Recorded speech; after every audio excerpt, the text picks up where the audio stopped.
10.000 lavoratori in Veneto, di cui 1 migliaio nella Marca, impiegati nei servizi di sicurezza e vigilanza privata. Circa in 200 in rappresentanza del comparto sono arrivati da ogni provincia a Treviso per il presidio regionale. Per chiedere che il rinnovo del contratto collettivo nazionale venga sottoscritto presto, per chiedere aumenti significativi sulla massa salariale. Siamo ancora molto distanti tra le richieste delle organizzazioni sindacali e quello che offrono le aziende, e siamo qui per chiedere un rinnovo dignitoso che centri le nostre richieste e che accompagni questi lavoratori. Più formazione, più contratti stabili, meno condizioni di lavoro peggiorative.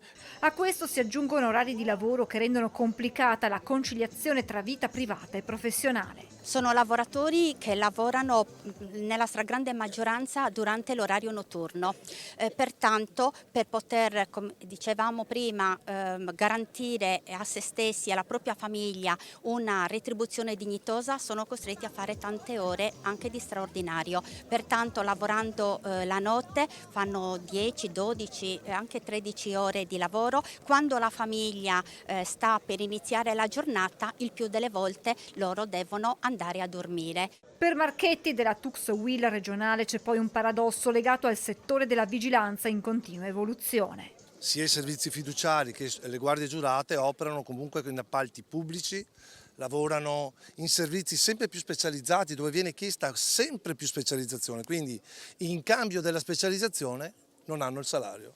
Quindi questo noi diciamo che è assolutamente un paradosso. Questi lavoratori attendono poi da anni la riforma della loro qualifica giuridica. Grazie a Napolitano, il nostro Presidente della Repubblica che c'è stato, che nel 2008 ha detto sì, queste povere guardie non possono essere qualificate operai, ma le facciamo diventare almeno incaricati di pubblico servizio.